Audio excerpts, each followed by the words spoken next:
আসসালামু আলাইকুম, স্বাগত জানাচ্ছি আরটিভির দুপুরের সংবাদে। আপনাদের সঙ্গে আছে আমি সিনথিয়া রহমান।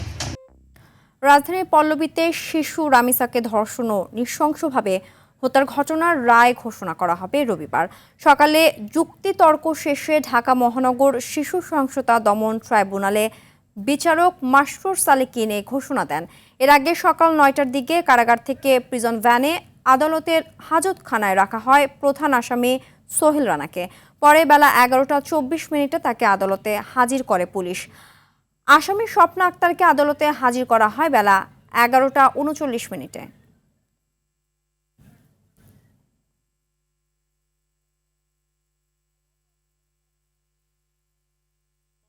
সব দলকে সঙ্গে নিয়ে শহীদ প্রেসিডেন্ট জিয়াউর রহমানের চলার নীতিতে হাঁটবে বিএনপি, এমনটি জানিয়েছেন দলের মহাসচিব ও স্থানীয় সরকার মন্ত্রী মির্জা ফখরুল ইসলাম আলমগীর। বলেন, মুক্তিযুদ্ধের চেতনাকে সামনে রেখে বিভাজনের পথ পরিহার করবে তার দল। কোনো নির্দিষ্ট দেশের বলয়ে না থেকে নিজেদের স্বাধীন পররাষ্ট্রনীতি অনুসরণ করবে বিএনপি। সকালে রাজধানীর প্রেস ইনস্টিটিউট মিলনায়তনে জিয়াউর রহমানের শাহাদাত বার্ষিকীর আলোচনা সভায় তিনি এসব কথা বলেন। এ সময় তথ্যমন্ত্রী জহিরুদ্দিন স্বপন বলেন, ভারত, চীন, আমেরিকা কিংবা রাশিয়ার সঙ্গে কূটনৈতিক সম্পর্ক বজায় রাখতে ভেবেচিন্তে সাবধানে পথ হাঁটছে সরকার। নিজেদের স্বার্থ নষ্ট হয় এমন কোনো পদক্ষেপ নেওয়া হবে না বলেও জানান তিনি। মানুষের চিন্তা ভাবনার রক্ষী বাহিনী বিভিন্নভাবে আপনার এসে সমস্ত রাজনৈতিক দলগুলোকে ধ্বংস করে দিয়েছিল। সেইখানে জিয়া রহমান সাহেব এসে সেটাকে আবার সেই ধ্বংসের মধ্যে নতুন করে কোনো বিভক্তি করে নয়, সমস্ত রাজনৈতিক চিন্তাকে একভাবে চিন্তা করতে দলগুলোকে নিয়ে তিনি প্রথমে ফ্রন্ট করেছেন, তারপরে জাগদল করেছেন, ফ্রন্ট করেছেন, তারপরে বিএনপি করেছেন। এমন কোনো কথা যে কথা বলতে গেলে পরে আমাকে বাদ দিতে হবে, চীনের আমদানি করা যাবে না, আমাকে বাদ দিতে হবে, না না না না ভারত তো এটা বিরাট ব্যাপার, সমস্যা, না না না আমেরিকাতে রপ্তানি করা যাবে না, অথবা nuclear power plant Awami League করে সেটা বাদ দিয়ে দিতে হবে। এই ধরনের বিষয়ের মধ্যে যখনই আমরা পড়বো তখনই আমাদের বর্তমান সরকারকে একটু চিন্তিত হতে হবে। প্রধানমন্ত্রী তারেক রহমানের সঙ্গে সৌজন্য সাক্ষাৎ করেছেন জাতিসংঘ উন্নয়ন কর্মসূচির বাংলাদেশ অফিসের আবাসিক প্রতিনিধি স্টেফান লিলার। সকালে বাংলাদেশ সচিবালয়ে মন্ত্রিপরিষদ বিভাগে সাক্ষাৎ অনুষ্ঠিত হয়। পরে প্রধানমন্ত্রীর সভাপতিত্বে আরেক বৈঠকে শিল্প মন্ত্রণালয়ের আওতাধীন বন্ধ কলকারখানা চালু ও ব্যবস্থাপনা সংক্রান্ত আরও একটি সভা অনুষ্ঠিত হয়। বন্ধ কলকারখানা চালুর মাধ্যমে কর্মসংস্থান বাড়ানোর পরিকল্পনা সরকারের। প্রধানমন্ত্রীর ডেপুটি প্রেস সেক্রেটারি জাহিদুল ইসলাম রনি এ তথ্য জানান।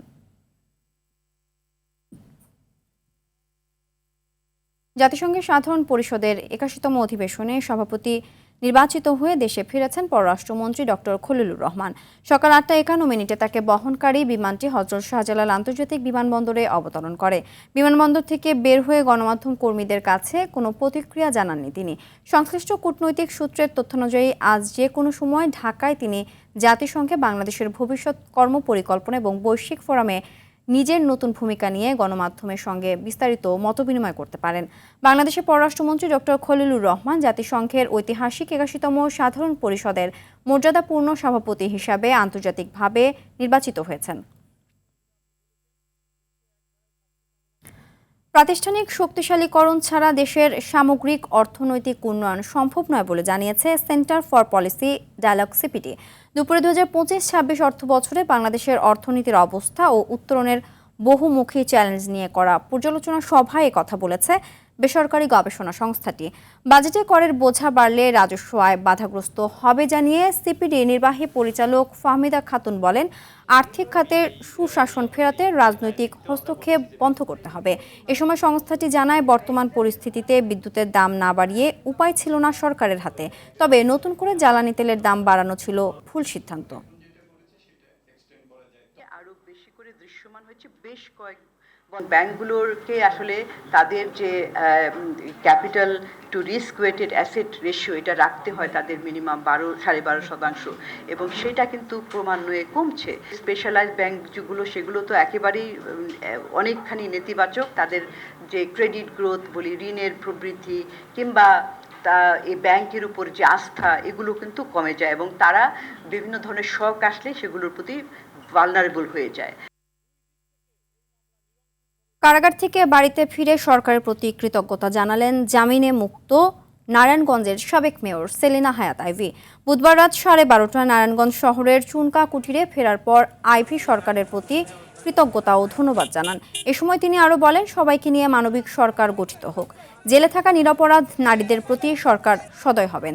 এর আগে রাত 10টার দিকে গাজীপুরের কাশিমপুর কারাগার থেকে মুক্তি পান তিনি।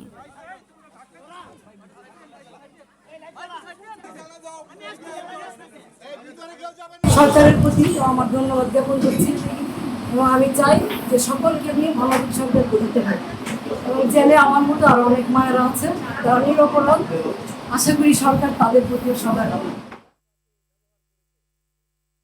বাইকের চাকা ঘুরলেই দিতে হবে কর।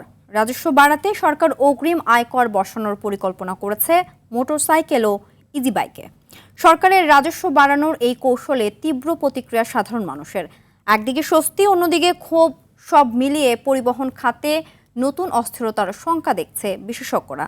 যদিও বিশেষজ্ঞরা বলছেন, বর্তমান অর্থনৈতিক পরিস্থিতিতে এমন সিদ্ধান্ত ছিল অনিবার্য। সর্দার রাজীবের রিপোর্টে বিস্তারিত। রুহুল আমিন রাজধানীর একটি বেসরকারি প্রতিষ্ঠানের কর্মচারী। বাড়তি আয়ের আশায় করেন রাইড শেয়ারিং, কিন্তু মোটরসাইকেলের ওপর নতুন করে কর বসানোর সিদ্ধান্তে হতাশ তিনি। এই কর বসানে আমাদের সরকারের সব দিকে আমাদেরকে ধ্বংস করতে। একটা গাড়ির দাম থেকে 1 থেকে 1.5 লাখ টাকা একটা গাড়ির দাম, 5 থেকে 10 হাজার আমরা প্রতি বছরে কর দেয়। আমাদের ইনকাম কয় টাকা? আমাদেরকে গুলি করে মেরে ফেলাই, সব কিছু ঝামেলা শেষ। তার মতো ক্ষুব্ধ অন্যান্য মোটরসাইকেল চালকরাও বলছেন, এর ফলে আরও বাড়বে ব্যয়ের চাপ, যা মেটানো হবে বেশ কঠিন। গরিবের উপর আয়কর বসাবো, গরিবের কোন জায়গায় ব্যাংক ব্যালেন্স আছে দেখা দাও। ব্যাড ট্যাক্স খালি আমরাই দিব? আমরা এটা একটা 2 চাকার বাহন, এটার উপরে এত দিব কি লেগা? মোটরসাইকেলের মতো ইজি বাইক তথা ব্যাটারি চালিত অটোরিকশায়ও বসছে অগ্রিম আয়কর। এর ফলে বৈধতা পেতে যাচ্ছে জালের মতো ছড়িয়ে পড়া অবৈধ যানগুলো। আয়কর দিতে মুখিয়ে অটোরিকশার চালকরাও, তবে তাদের দাবি বৈধ লাইসেন্সের পাশাপাশি রোডে চলার পুরোপুরি অনুমতি। আমরা যে রাস্তাঘাটে চলি, এটা যেন আমাদেরকে আজান হয়রানি হওয়া লাগে না, সার্জেন্ট পুলিশে কোথাও যেন না ধরে। যদি লাইসেন্স অনুযায়ী চলে তাহলে অ্যাক্সিডেন্ট কম হইব, গাড়ির সংখ্যা কমায় যাব। কিন্তু এই সিদ্ধান্তে ব্যাপক ক্ষুব্ধ প্যাডেল চালিত রিকশা সহ অন্যান্য চালকরাও। তাদের মতে এতে আরও বাড়বে অবৈধ যানটির বেপরোয়া চলাচল। অটোরিক্সা চালায়, আমরা যারা পাঠাল চালাই, যারা বাইক চালাই, তারাই একদম অতিষ্ঠ হয়ে গেছি। এদের কোনো নিয়ন্ত্রণ নাই, এরা ডাইন বাম বোঝে না। উদ্ভূত পরিস্থিতিতেই মোটরসাইকেলে 2,000 থেকে 10,000 টাকা আর ইজি বাইক ও 3 হুইলারে 1,000 থেকে 5,000 টাকা পর্যন্ত কর বসানোর সিদ্ধান্ত নিয়েছে জাতীয় রাজস্ব বোর্ড এনবিআর। আগামী বাজেটেই হতে যাচ্ছে তার বাস্তবায়ন। সরকারের এই সিদ্ধান্তকে ইতিবাচক হিসেবে দেখছেন বিশ্লেষকরাও, তবে অটোরিকশার নিয়ন্ত্রণে সুনির্দিষ্ট নীতিমালায় গুরুত্ব তাদের জন্য সাফিসিয়েন্ট চার্জিং ফ্যাসিলিটি তৈরি করা, এখানে সোলারকে ইন্টিগ্রেট করা যেতে পারে এবং ব্যাটারি সোয়াপিং মেকানিজম যদি ইন্টিগ্রেট করা যায়, তাহলে যেটা হবে, এই যে তারা বাসাবাড়িতে চার্জ করছে সেটা হয়তো হবে না, প্লাস হচ্ছে অবৈধ জায়গায় যে তারা চার্জ করছে অবৈধভাবে, সেটা থেকেও হয়তো গ্র্যাজুয়ালি গভর্নমেন্ট এই খাতকে বের করে আনতে পারবে। ফলে ইউটিলিটিগুলো যে রেভিনিউ লুজ করছে সেটা হয়তো কমানো সম্ভব হবে। আয়করের পরিমাণ না বাড়িয়ে পরিধি বাড়ানোর পরামর্শ দিয়ে এই অর্থনীতিবিদ বলছেন, রাষ্ট্র চালাতে রাজস্ব বাড়ানোর বিকল্প নেই সরকারের হাতে। এগুলো আমাদের প্রয়োজন এবং এটা করতে গেলে আমাদের রাজস্ব আয়ের যে দিকটা আছে সেটার দিকে আমাদের নজর দিতে হবে এবং ঘাটতি অর্থায়নটা যতটা আমরা নিয়ন্ত্রণে রাখতে পারি, যাতে করে পরবর্তীতে একটা ঋণ পরিষেবার ঝুঁকিতে আমরা পড়ে না যাই, সেদিকে আমাদের সতর্ক থাকতে হবে। 2026-27 অর্থ বছরের জন্য প্রায় 9,30,000 কোটি টাকার বাজেট দিতে যাচ্ছে বিএনপি সরকার, যার মধ্যে শুধু রাজস্ব আয়ের লক্ষ্যমাত্রাই ধরা হয়েছে 6,95,000 কোটি টাকা। সর্দার রাজীব আর টিভি, ঢাকা। ঈদুল আজহার আগেও পরে 13 দিনে 292টি সড়ক দুর্ঘটনায় 281 জন নিহত হয়েছেন। এছাড়াও আহত হয়েছে আরও 837 জন। নিহতদের মধ্যে 34 জন নারী ও 48 জন শিশু রয়েছেন। বুধবারের তথ্য জানিয়েছে রোড সেফটি ফাউন্ডেশন। এর মধ্যে সবচেয়ে বেশি 141টি মোটরসাইকেল দুর্ঘটনায় 124 জন নিহত হয়েছেন, যা মোট নিহতের 44.12%। এছাড়া এ সময় 37 জন পথচারী এবং 33 জন চালক ও সহকারী নিহত হয়েছেন। একই সময়ে 13টি নৌ দুর্ঘটনায় 8 জন নিহত ও 15 জন আহত হয়েছেন। অন্যদিকে 22টি রেল দুর্ঘটনায় 17 জন নিহত এবং 9 জন আহত হয়েছেন। হযরত শাহজালাল আন্তর্জাতিক বিমানবন্দরে হজ যাত্রীদের লাগেজ ঢাকায় কাটার ঘটনা সত্য নয়। 5টি লাগেজ কাটা ও 21টি ড্যামেজ ছিল, তা সৌদিতে হয়েছে বলে জানিয়েছেন বেসামরিক বিমান ও পর্যটন প্রতিমন্ত্রী এম রশিদুজ্জামান মিল্লাত। তিনি বলেন, শাহজালাল বিমানবন্দরের সিসিটিভি ফুটেজ এবং তদন্তে লাগেজ কাটার কোনো প্রমাণ পাওয়া যায়নি। সামাজিক যোগাযোগ মাধ্যমে 150টি লাগেজ কাটার ঘটনাটি অসত্য। সচিবালয়ে জরুরি সংবাদ সম্মেলনে কথা বলেন মন্ত্রী। যুক্তরাষ্ট্রের সাথে চুক্তি 14টি বোয়িং এয়ারক্রাফটের 1% পেমেন্টের অর্ধেক দেওয়া হয়েছে বলেও জানান প্রতিমন্ত্রী।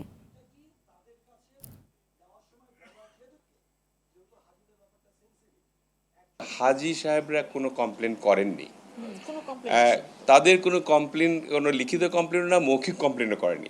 5টি লাগেজ যেটা আপনি বললেন সেগুলি ডেফিনেটলি সিকিউরিটি চেক, তো আপনার যেখানে চেক ইন হয়েছে সেখানে সিকিউরিটি চেক করেই সেই ট্যাগগুলি দেওয়া ছিল। আমরা চাচ্ছি যে বিমানে যাতে এই ধরনের কোনো ঘটনা না ঘটে, এবং আল্লাহর রহমতে পরবর্তীতে আমাদের এই বছরের শেষের দিকে 3rd টার্মিনাল শুরু হলে অনেকখানি আমরা হ্যান্ডলিং এবং সব মিলিয়ে একটা শৃঙ্খলার মধ্যে চলে আসবো।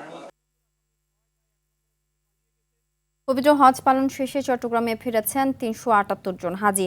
বুধবার জেদ্দা থেকে বিমান বাংলাদেশ এয়ারলাইন্সের প্রথম ফিরতি ফ্লাইটটি শাহ আমানত আন্তর্জাতিক বিমানবন্দরে অবতরণ করে। বিমানবন্দরে পৌঁছালে হাজিদের ফুল দিয়ে শুভেচ্ছা জানান বিমানবন্দর পরিচালক সহ ঊর্ধ্বতন কর্মকর্তারা। নির্বিঘ্ন ইমিগ্রেশন ও দ্রুত লাগেজ হস্তান্তরে নেওয়া হয় বিশেষ ব্যবস্থা। চলতি বছর চট্টগ্রাম থেকে 5574 জন পবিত্র হজ পালন করেছেন। আগামী কয়েকদিন হাজিদের নিয়ে ধারাবাহিক ফিরতি ফ্লাইট আসবে বলে জানিয়েছে কর্তৃপক্ষ। চাঁপাইনবাবগঞ্জের গোমস্তাপুর উপজেলার বাঙ্গাবাড়ি সীমান্ত দিয়ে 28 জনকে পুষিনের চেষ্টা করেছে ভারতীয় সীমান্তরক্ষী বাহিনী বিএসএফ। তবে বিজিবির সতর্ক অবস্থান ও তৎপরতার কারণে তারা এখনও সীমান্তের শূন্য লাইনে অবস্থান করছে। বিজিবি জানায়, ভোরে নওগাঁ ব্যাটালিয়নের অধীনে বাঙ্গাবাড়ি সীমান্ত দিয়ে বিএসএফ ব্যাটালিয়নের আশরাফপুর ক্যাম্পের সদস্যরা 28 জন ব্যক্তিকে বাংলাদেশে ঠেলে দেওয়ার চেষ্টা করে। তাদের মধ্যে 12 জন পুরুষ, 10 জন নারী এবং 6 জন শিশু রয়েছে। পরবর্তীতে বিজিবির সতর্ক অবস্থানের কারণে তাদের প্রচেষ্টা সফল হয়নি। সরকার বিডব্লিউ লিমিটেডকে স্বনির্ভর শিপইয়ার্ডে রূপান্তর করতে উদ্যোগ নিয়েছেন বলে জানিয়েছেন নৌবাহিনী প্রধান অ্যাডমিরাল এম নাজমুল হাসান। নারায়ণগঞ্জের সোনাকান্দায় নৌবাহিনী পরিচালিত ডকইয়ার্ড অ্যান্ড ইঞ্জিনিয়ারিং ওয়ার্কস লিমিটেডের অত্যাধুনিক ফ্লোটিং ক্রেন বিএনএফসি বলিয়ান বাংলাদেশ নৌবাহিনীর নিকট হস্তান্তর অনুষ্ঠানে কথা বলেন। এ সময় তিনি আরও বলেন, এটি জাতীয় প্রতিরক্ষা শিল্পে আত্মনির্ভরতা অর্জন, দেশীয় জাহাজ নির্মাণ শিল্পের বিকাশ এবং প্রযুক্তিগত সক্ষমতা বৃদ্ধির ক্ষেত্রে একটি উল্লেখযোগ্য মাইলফলক। সরকার প্রতিরক্ষা শিল্পে মেড ইন বাংলাদেশ উদ্যোগের মাধ্যমে দেশীয় শিল্প গড়ে তোলা এবং সক্ষমতা বৃদ্ধিতে যে কৌশলগত দিক নির্দেশনা প্রদান করেছে, এই প্রকল্প তারই একটি বাস্তব এবং উজ্জ্বল উদাহরণ। ভূমি অধিগ্রহণ সম্পন্ন হলে উচ্চ ক্ষমতার স্লিপওয়ে নির্মাণের মাধ্যমে বড় আকারের যুদ্ধজাহাজ নির্মাণ করা সম্ভব হবে। ঈদের টানা ছুটি শেষে গাজীপুরের কালিয়াকৈরে প্রথম ধাপে খুলেছে বিভিন্ন শিল্প কারখানা। এর মধ্যে কর্মস্থলে যোগ দিয়েছেন শ্রমিকরা। ছুটি কাটিয়ে শ্রমিকরা ফিরে আসায় শিল্পাঞ্চলে আবারও কর্মচাঞ্চল্য ফিরে এসেছে। কারখানাগুলোতে উৎপাদন কার্যক্রম স্বাভাবিকভাবে শুরু হয়েছে বলে জানায় কর্তৃপক্ষ। এদিকে শিল্পাঞ্চল আশুলিয়াতেও কিছু কারখানার শ্রমিকরা কাজে যোগ দিয়েছেন। তবে শনিবার থেকে পুরো দমে খুলবে আশুলিয়া ও আশপাশের এলাকার গার্মেন্টস কারখানাগুলো। ঈদুল আজহা উপলক্ষে গাজীপুরের শিল্প কারখানাগুলোতে 3 ধাপে ছুটি ঘোষণা করেন কর্তৃপক্ষ। দেশের প্রধান সমুদ্র বন্দরে নিউ মুরিং কন্টেনার টার্মিনাল পরিচালনার ইতিহাসে মে মাসে সর্বোচ্চ হ্যান্ডেলিংয়ের মাইলফলক সৃষ্টি হয়েছে। বন্দর কর্তৃপক্ষ জানিয়েছে, এনসিটিতে 1,26,496 TEUS কন্টেনার হ্যান্ডেলিং করা হয়েছে, যা এনসিটির ইতিহাসে 1 মাসে সর্বোচ্চ। এর মধ্যে আমদানি পণ্য বোঝাই ছিল 59,851 এবং রপ্তানি 66,645 TEUS। এই হিসেবে টার্মিনালটিতে দৈনিক গড়ে 4,081 TEUS কন্টেনার হ্যান্ডেলিং করা হয়েছে। ত্রিদেশীয় সিরিজের নিজেদের শেষ ম্যাচে নেদারল্যান্ডসের বিপক্ষে মাঠে নামবে বাংলাদেশ নারী দল। স্কটল্যান্ডের গ্রেন্স ক্রিকেট ক্লাবে ম্যাচটি শুরু হবে বাংলাদেশ সময় সন্ধ্যা 6টায়। এর আগে প্রথম 2 ম্যাচ হারের পর তৃতীয় ম্যাচে স্বাগতিক স্কটল্যান্ডের বিপক্ষে দুর্দান্ত জয় তুলে নেয় টাইগ্রেসরা। তাই অতীত সমীকরণ ভুলে এই ম্যাচে ডাচদের হারিয়ে সিরিজ শেষ করতে চায় নিগার সুলতানা জ্যোতির দল। এদিকে শেষ ম্যাচ হেরে টেবিলের সবার নিচে থাকা নেদারল্যান্ডসও চায় এই ম্যাচ জিতে সিরিজ শেষ করতে।